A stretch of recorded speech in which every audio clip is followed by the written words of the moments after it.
When I first started digging into the Pike County case, I really thought it'd be pretty straightforward. Well, as far as crimes like this are straightforward.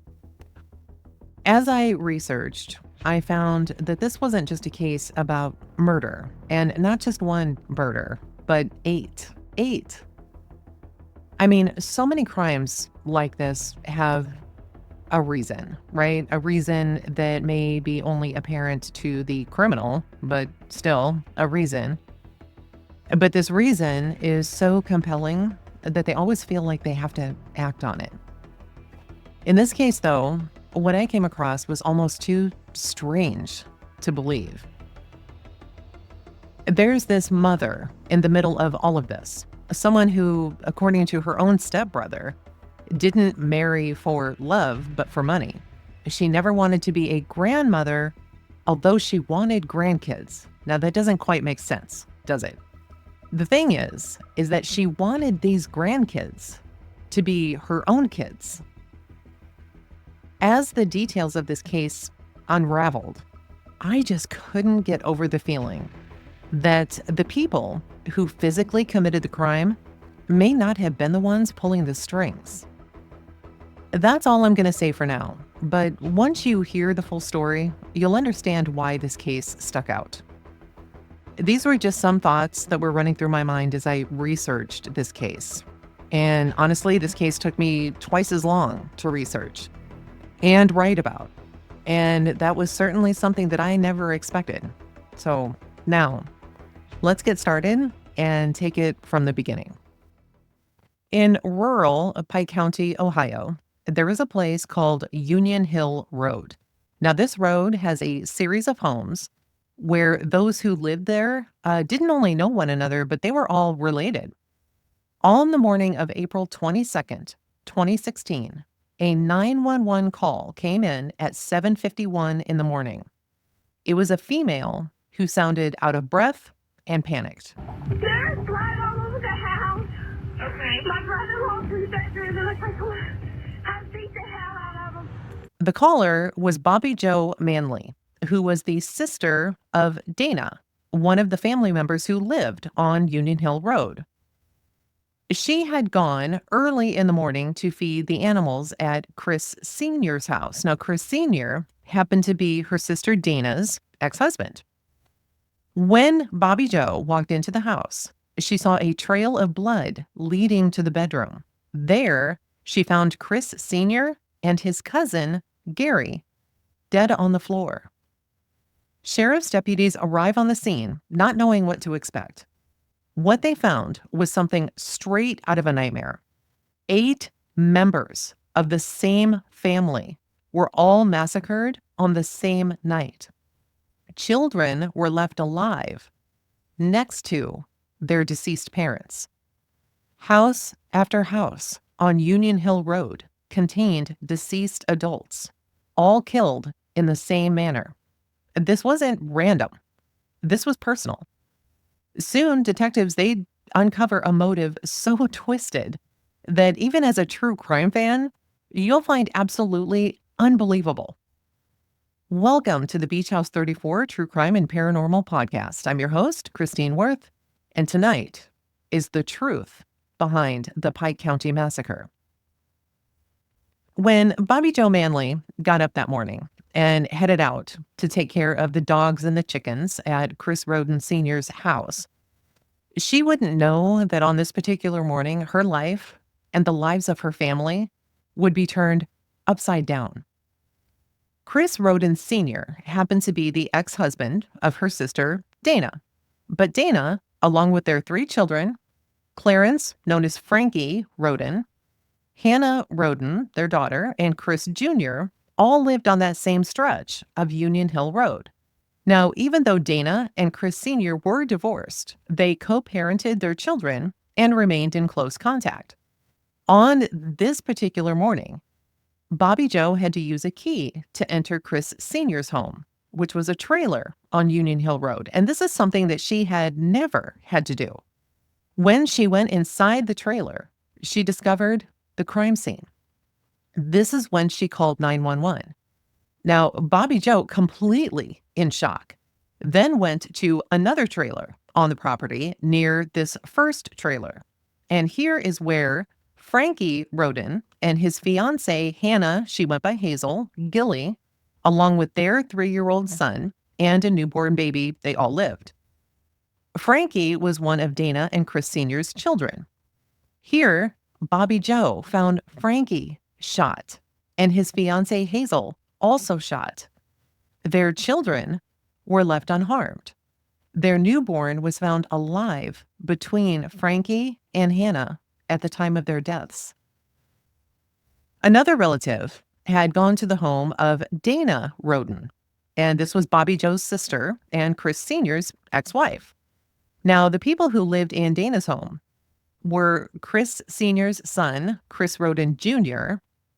He was 16, and their daughter Hannah, who was 19, along with Hannah's 5-day-old baby. Now, Dana was in the back bedroom, and it was discovered that Dana had received 5 gunshot wounds to her head. Chris Jr., the 16-year-old, was found in his bed and had 4 gunshot wounds also to his head. In another bedroom, they found Hannah with 2 gunshot wounds to her head. Her daughter was covered in blood, but alive and crying. Now, Hannah, she had an older daughter who was just a toddler, but this daughter wasn't at the home or in the home at the time. Now, this wouldn't be everything, however. At 1:26 in the afternoon that same day, someone had gone to Kenneth Rhoden's place, and this was about 10 miles away from the family who lived on Union Hill Road, and he lived in the village of Piketon. Kenneth Rhoden is Chris Sr.'s brother. He was found also shot to death inside his home.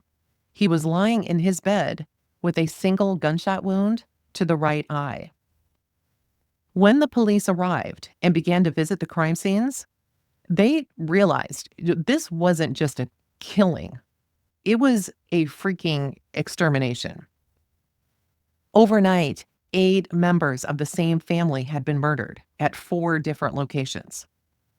This was more than apparent that someone, or many someones, wanted the entire Rhoden family eliminated. But who did this and why? Even the police at the time were stumped as to the motive. Now, the Rhodens, they were known as a loving and caring family. Chris Sr. had a car dealer's license. He was a fireworks dealer, and he also worked construction. Chris Sr. would actually put on an annual fireworks display. He was known as a very giving person, and he wasn't very outspoken. He was, however, very protective of his family. Gary Rhoden, who was Chris Sr.'s cousin, who lived with Chris Sr., worked with Chris in construction, and he was kind of known as a fun-loving guy. Chris Sr.'s ex-wife, Dana, worked as a nurse's aide, and she was known as one of the most caring people you'd ever want to meet, with a big laugh. Frankie Rhoden, the oldest of Dana and Chris Sr.'s children, in addition to being a young father and engaged to Hannah Hazel Gilly, was a construction worker and was involved in demolition derbies with his cousin. Chris Jr. was the youngest of all of Dana and Chris Sr.'s children, and he was all of 16 years old when he was shot to death in his bed as he was sleeping. Kenneth Rhoden, Chris Sr.'s brother, who lived about 10 miles away from the rest of the family in this small trailer on Left Fork Road, he let Frankie Rhoden and his cousin work on these derby cars on his property, and he was known to be super protective of the family. Hannah Rhoden was the middle child, and she was 19 at the time of her death. She is the one who lived with Dana and Chris Jr. Now, she had 2 children. The youngest was a 5-day-old baby girl who was found alive in bed with her when the police arrived. Her second child was about 2 years old and was at the time with her dad, Jake Wagner, and his family that night. Hannah was known to be really bubbly and very loud. One of her friends said that she had never seen her cry. Jake Wagner, who was the father of Hannah Rhoden's firstborn daughter, lived with his mom, Angela, and his dad, Billy Wagner. along with his brother, George Wagner IV. After the deaths of the Rhoden family, and especially Hannah, Jake then received temporary full custody of their daughter. Now, I know these are a lot of names to remember, right? But hopefully you're starting to get familiar with all of them because they all play a part in this story. When it came time for the funerals of the Rhoden family, friends and neighbors, they came out in droves. Also attending the funeral were Billy Wagner, his son George IV, and Jake, the father of Hannah's daughter, there to pay their respects. To say that rumors circulated about the Wagner family around town would be an understatement, especially considering that Hannah, who was now deceased, had a daughter with Jake Wagner. Now, one of these rumors was that whoever had did this to the Rhoden family was going to target the Wagners next. The entire town itself was in a panic. Someone or multiple someones decided to remove an entire family from existence. Were these people just running around their small town? Should they be concerned? Should they arm themselves? The police were interested in Jake just simply because of his relationship with Hannah. 2 days after the murder, tips were pouring in, and 30 people had already been interviewed. There was still no clue, no idea as to the motive. So let's go back to how Jake and Hannah actually met each other. In the summer of 2010, this is when Jake and Hannah first met. Now, Hannah at the time was 13, and Jake was 17. After they were together for 2 years, Hannah moved in with Jake and the Wagners. So she's around 15 years old, and she's moving in with this family, the family of her boyfriend. The Rhodens and the Wagners, now, they were friends. It wasn't like they didn't know each other. Some would even call them best friends. Jake's dad, Billy, was a close friend, a very close friend of Chris Sr., and Jake's brother, George IV, was good friends with Frankie Rhoden. So they'd known each other for a very long time. This was not a brand new relationship. This was something that had been ongoing for many, many years. Now, Jake and Hannah, they had planned to get married, and they had even tattooed wedding rings on their fingers. The Wagners were known as the quote-unquote rich people of the town. Billy's mom, Frederica, she's known as Freddie, she owned a place called the Flying W Farms, and this is a 1,700-acre property, and she also owned several rental properties around the area. Billy, it was learned, would oftentimes run around telling everybody that he was a trust fund kid. Billy also worked for his mom as a trucker, and Angela, Billy's wife, also worked with Frederica, to help her with her horses and her dogs.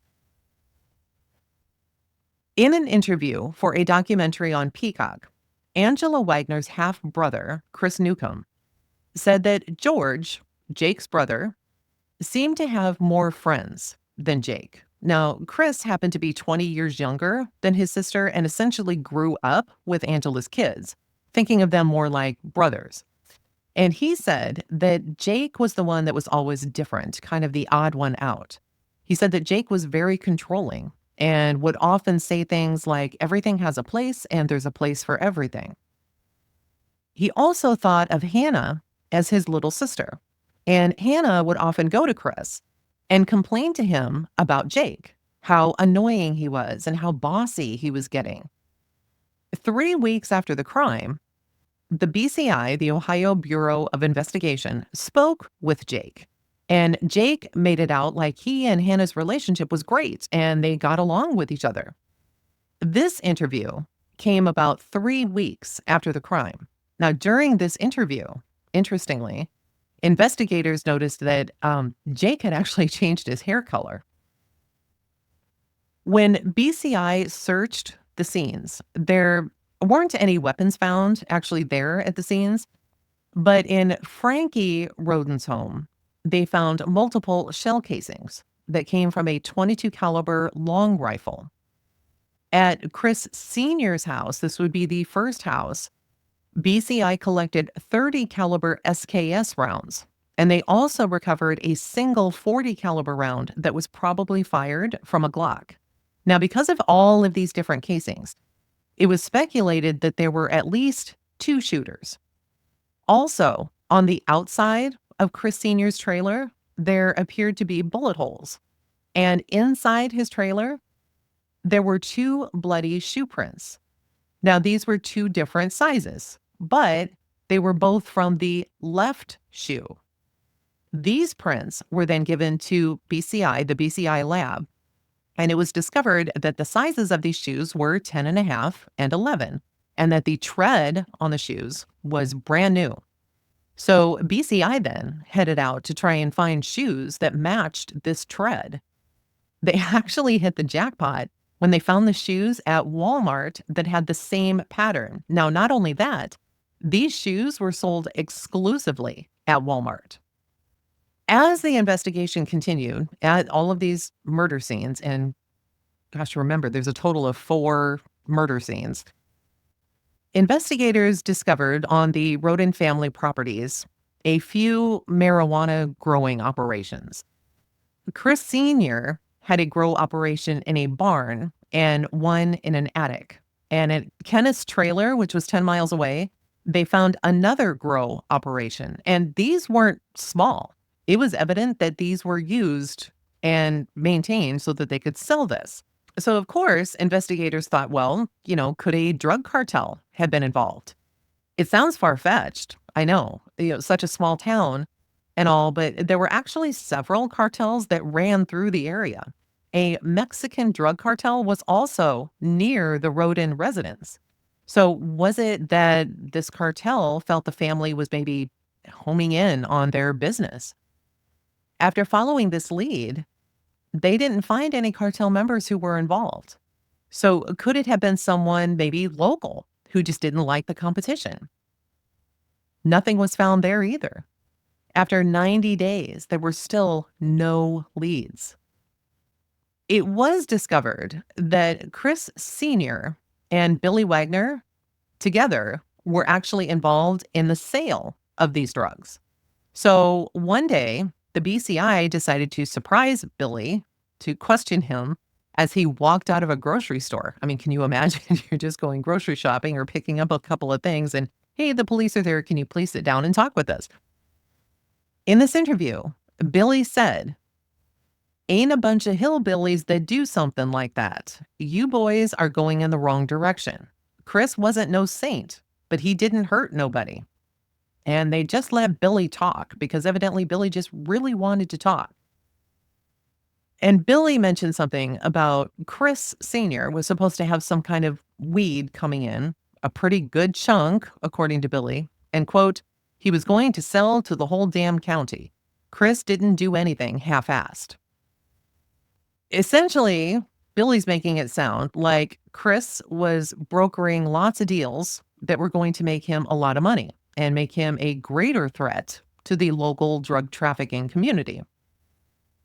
Investigators later found out that Chris Sr. and Billy were actually involved in one of these dealings that was worth $800,000. Billy said they weren't business partners, that he had never hauled weed for Chris, but he did haul a lot of cars for him. The thing is that authorities did discover that Chris and Billy did in fact use Billy's trucks to transport this marijuana. At some point in the investigation, the Wagners had agreed to provide laptops, phones, DNA samples, and such to investigators, and even agreed to be interviewed about the homicides. That is, all but Jake Wagner, who refused to hand over his phone. It wasn't long after this that the Wagners sold their home in Pike County and decided to move to Kenai, Alaska. Now, you might think this is really odd, right? But no one thought anything of this because this is a place that they had talked about evidently for years. They all wanted to move to Alaska, and they must have felt that this time was just the right time to do it.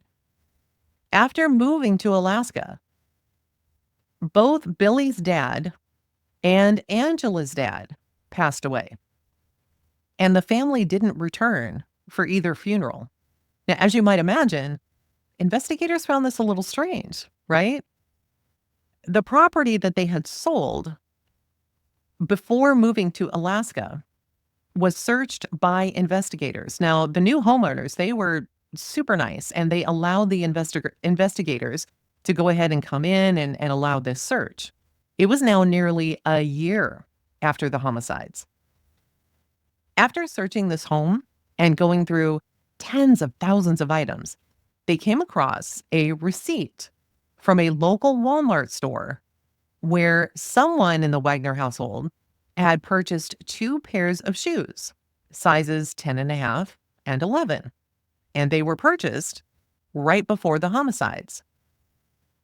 They also found video footage of Angela Wagner, the mom, at a local Walmart purchasing 2 pairs of shoes, 10.5 and 11. These purchases coincided with the timeline of the homicides, and they just happened to be the same sizes and tread of the shoes that were found at the crime scene. So in May of 2017, BCI received a tip that the Wagners were planning on coming back to Ohio to get more of their possessions. So BCI stopped them at the border in Montana. Now, Billy, he did not want to cooperate, and everyone else denied being involved in the killings. Angela, though, did agree to sit down with BCI, and when she was asked about the Rhoden family, she said that Hannah Rhoden, who was the girlfriend slash fiance of her son Jake, called her mom, and that they had a really good relationship. They then asked her if she ever bought socks, shoes, all that stuff for Jake and George, etc. And she said everything but shoes. They then tell her about the receipt, as well as the picture of her at the local Walmart store after she had purchased these shoes. Angela then said that she bought them, but then threw them away because they were an old man's shoe. So they're asking her, well, why would you even buy them if the boys wouldn't even wear them? And she never did answer that because she stopped it and said, hey, I want an attorney. Now, after Angela had George, her oldest son, and then Jake, they were her world. She wanted to be overly involved in both of the boys' lives, very overprotective. Think helicopter mom on steroids. Friends said that if Angela didn't like you, you were out. The boys were all homeschooled. Their rooms were completely clean at all times. Dishes were done at all times. If the boys had one thing out of place, Angela would lose her freaking mind. It was known that George, the oldest, and his mom would argue quite a bit. But in the end, George would end up doing whatever she asked anyhow. It was also believed that Jake was Angela's favorite. Now, Jake wasn't very outgoing. He was kind of quiet, but he was incredibly bossy, like his mom. By fall, the BCI starts to get back records from social media sites regarding the Rhodens. They looked at Hannah Rhoden's page, and BCI noticed that things really weren't all that great between her and Jake. In fact, quite opposite of what Jake had told them. And in one message, it said, and this name was redacted, said, you and Jake are going to be going through a custody thing. And Hannah says, yeah, trying to get a job. We are supposed to go to court over it. So when Jake and Hannah were still living together at the Wagners, and after Sophia, their firstborn, or her firstborn, was born, it was apparent that Angela was not happy just being a grandma, at least in the typical way where you have the kids, you have the kids for a while, you spoil them, take them out, do whatever, buy them candy, and then give them back to the parents. No, Angela wanted to be the boss. She wanted to call the shots, and Hannah did not like this at all. Hannah also didn't get a lot of support from Jake either. Jake backed his mom. During this same time, Hannah had also confided in a friend saying that Jake would tell her what she could or couldn't do, where she could or couldn't go, and he started to get physical with her. One of the biggest problems was that after Sophia was born, Hannah wanted to go back to school and she wanted to go back to work. But Jake didn't want that. He thought that her only job should be just taking care of Sophia. So Dana, Hannah's mom, she was really concerned about this because if Hannah didn't do what Jake wanted, she knew that Jake would get very angry. In one incident, Jake evidently put his arm against Hannah's throat and held her against the wall. And this was the last straw for Hannah, and she decided to just leave Jake once and for all. So she took her daughter and headed back to her mom, Dana's house. Jake and Hannah did have a verbal agreement. There was no written agreement, but a verbal agreement about their daughter, where Hannah would have her for 1 week and Jake would have her for 1 week, and they'd just go back and forth. Jake, however, wanted full custody of his daughter, but was told by an attorney that in Ohio, the courts will favor the mother. After some time, Hannah begins to date somebody new, and she becomes pregnant again. Now, they do break up, but she does give birth in April of 2016, just days before she's murdered. Just before the killings happened, in December of 2015, Hannah and a friend were having a Facebook message conversation, and Hannah wrote to the friend, "No, I won't sign custody papers ever. They'll have to kill me first." One of the laptops that BCI had seized from the Wagners had a screenshot of this message, this private message that Hannah had had with this friend. Somehow, somebody at the Wagners had hacked into her account and saw this private message. By March of 2018, there still hasn't been any arrests. It's been 2 years since the homicides of the entire Rhoden family. The Wagners, they're still living in Kenai, Alaska, and they realized that, hey, we can't continue to live here because it's just too expensive. And they knew that they had to move back home. So they all packed up, moved back to Ohio, and George the Fourth and Jake, the two brothers, the two Wagner brothers, got a job with a trucking company. And this trucking company agreed to work with BCI in order to wiretap the trucks. So in May of 2018, one of the conversations that was caught in this wiretap was between Angela and Jake. And Angela, Jake's mother, says, "You, Jake, you made 90% of our plans. I followed your decision, Jake. Don't act like I'm the bad guy." And then Jake says to her, "You're paranoid." June 9th, another wiretap. And this is between Angela and George the Fourth. And she is essentially panicking and saying they're on borrowed time. This same day, there's another conversation between Angela and Jake. And Angela says, "I'm telling you if they frame us because I'm not sitting in prison." Jake says, "They won't keep me there forever." And then Angela says, "You need to stop talking about the stuff on this phone, okay?" June 13th, just a few days later, it's Angela and George. Angela says, "If they arrest you, don't sign nothing." And George says, "I don't think they're going to arrest me. Everything that they're trying to point out is also they'll arrest Jake." Then finally, in November of 2018, arrests were made. 4 members of the Wagner family were arrested. Billy Wagner was arrested in Fayette County, Kentucky. He'd been driving a horse trailer that had happened to pull over off of Georgetown Road.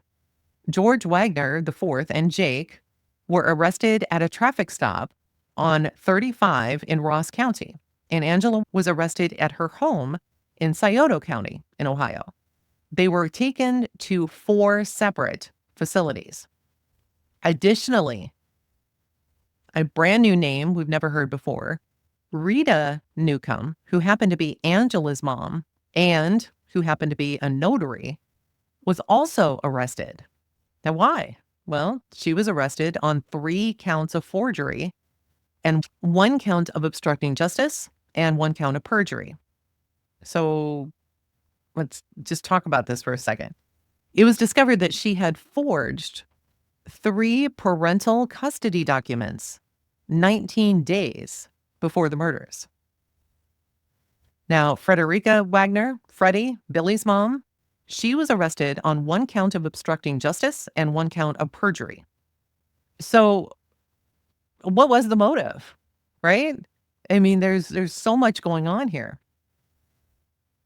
And this is what struck me as just absolutely unbelievable. The motive was custody over Jake and Hannah's little girl, Sophie. Yes, custody.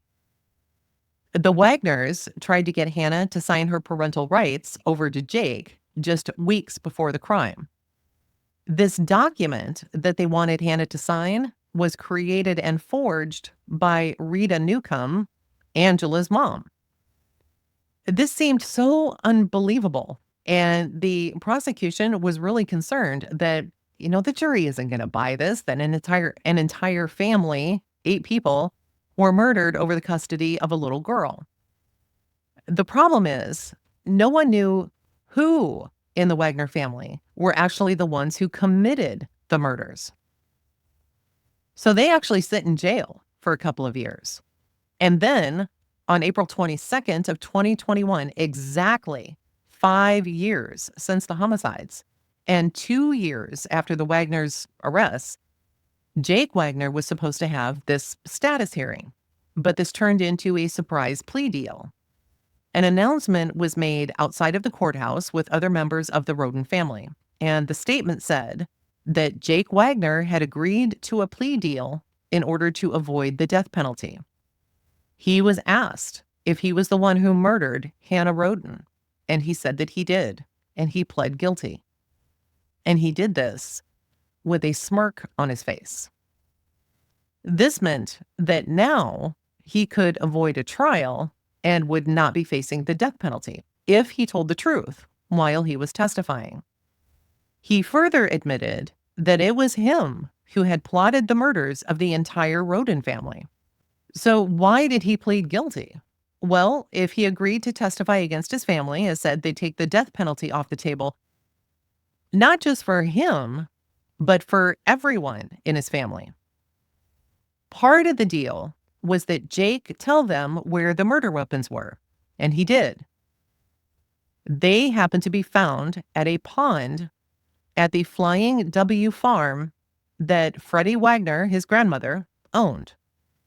The weapons had been put in buckets, filled with cement, and then tossed into the pond. After Jake confessed, it took a few months, but then Angela confessed. Angela said that she too would plead guilty in exchange for a 30-year sentence, but in order to get the sentence, she had to testify against George IV, her son, and her husband, Billy. She must also register as a violent offender for 10 years after she's released. Both George and Billy had kept their not guilty pleas, so they would both go to trial, where not only Jake, but now Angela would testify against them. According to Angela's half-brother, Chris, Angela's dad was very abusive to both Angela and her mom. He would beat on Angela, and when Angela's mom tried to stop it, she too would get a beating. Not only that, her dad evidently controlled her whole life. He told her what clothes to wear, what to eat, etc. He even choked her one time until she was purple. Now, even though Angela and Billy were married, they actually didn't stay together. Billy and Angela didn't get along, so Billy instead lived with his mom, Freddie, Now, Angela, because there were so many people in her home at the time, there's George the Fourth, there's Jake, there's herself, and of course, she has Hannah and Jake's daughter there now, evidently just slept in the kids' room with Jake's daughter. Angela was also known to be obsessed and clingy with all of the kids in her life. She wanted to be able to control and manipulate everything in her family's life. Now, finally, George Wagner IV's trial is set to begin. Now, no one really knew what his involvement was in the murders, but he was facing 8 counts of aggravated murder. And in Ohio, you don't have to pull the trigger. If you're there and you're complicit in the act, it's still capital murder. On September 12th, 2022 is when the trial began. And in the trial, they talked about the shoe prints that were found at the scene, which indicated that there were 2 people in the room. The thing is that George's defense team said, there's no way to tell who was wearing the shoes. It's claimed that it was actually Billy, not George, and no DNA or fingerprints were found of George there at these locations either. But what they do next, what the prosecution does, is they bring a woman to the stand by the name of Tabby. And Tabby was a woman who was married to George Wagner previously. She had been married to him in 2012. They show a picture of their wedding photo. And in this wedding photo is Chris Rhoden Jr., Chris Rhoden Sr., Frankie Rhoden, and Hannah Rhoden, all in the wedding photo with George Wagner. Angela and Billy are also in the picture. But what people found really strange was that Angela wore a white dress to the wedding. And evidently in that area of the country, if you wear a white dress to someone's wedding, you are signaling that you don't wish that marriage to be long and happy. Nonetheless, they were married, and after they were married, Tabby and George lived with Angela and Billy. And after they were married, they had a son. Tabby had testified that after the wedding, as they were living in the Wagner home, Tabby, now George's wife, remember, could only stay in George's room as long as she was allowed to by Angela. She would usually have to leave at the end of the night so that, according to Tabby, Angela could go in and scratch George's back and talk to him about the day. And Tabby testified that Angela would do this every night. If that wasn't kind of creepy enough, Tabby's family also wasn't allowed to visit her, and she wasn't even allowed to go visit her own family. This was Angela's rule, and George went along with it. She also wasn't allowed to have her own phone or even get on the internet. Plus, Angela evidently had put a life insurance policy out on Tabby. Tabby was only allowed to have relations with her husband for the purpose of having children. When she was asked why she left, she said it was because George had slapped her.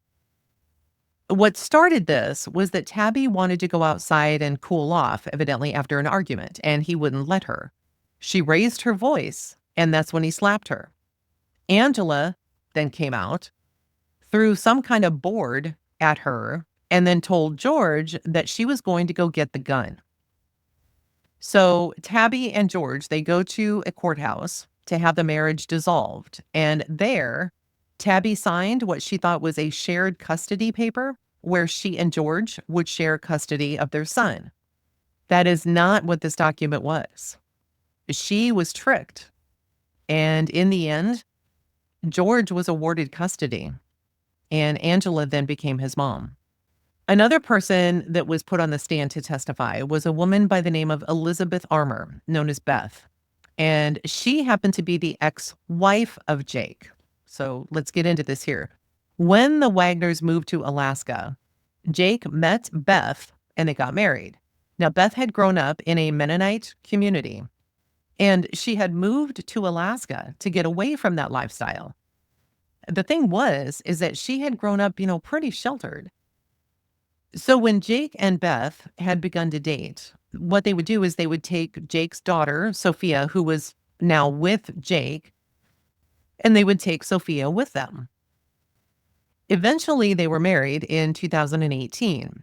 Now, even though the Wagners had moved to Alaska, they were still on the radar at that time for the murders of the Rhoden family.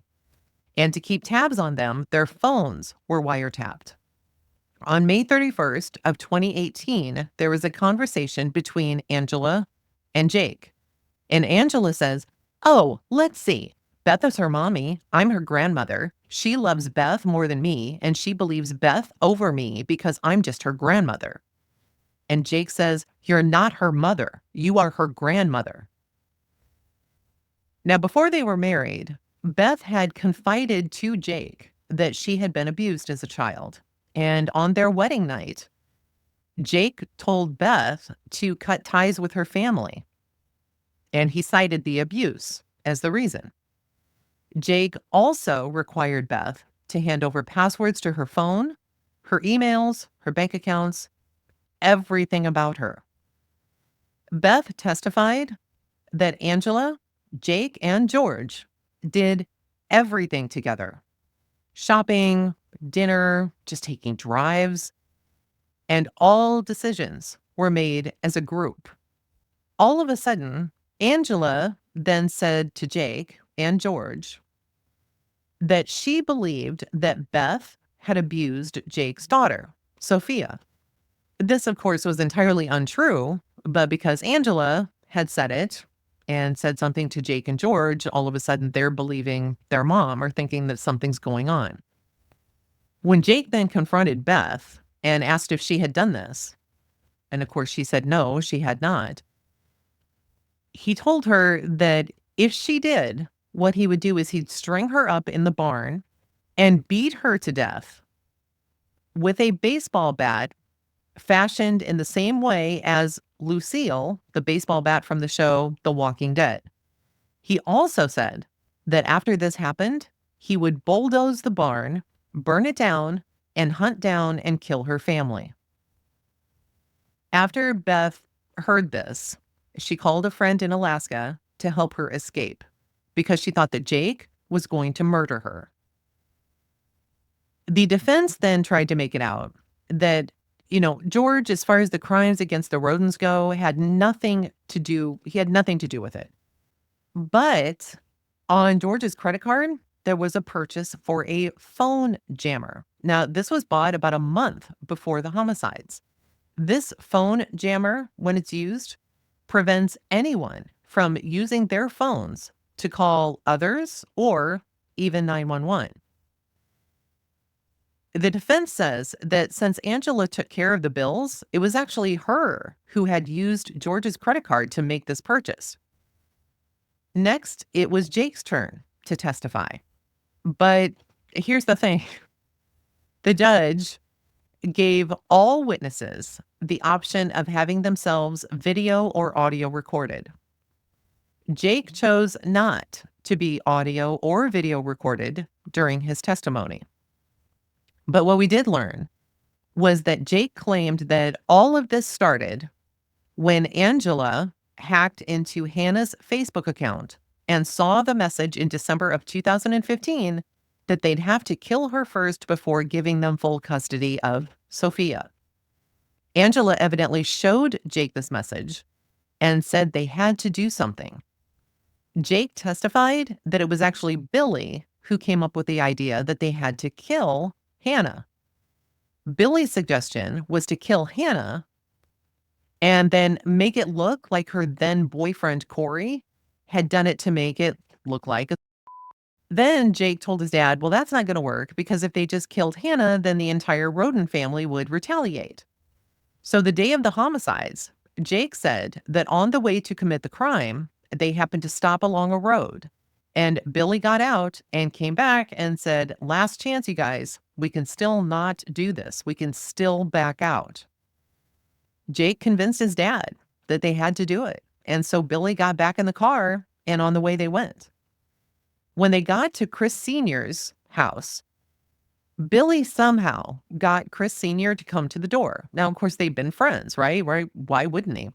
George was the one who had the SKS rifle and was supposed to take one shot at Chris Sr., but he froze.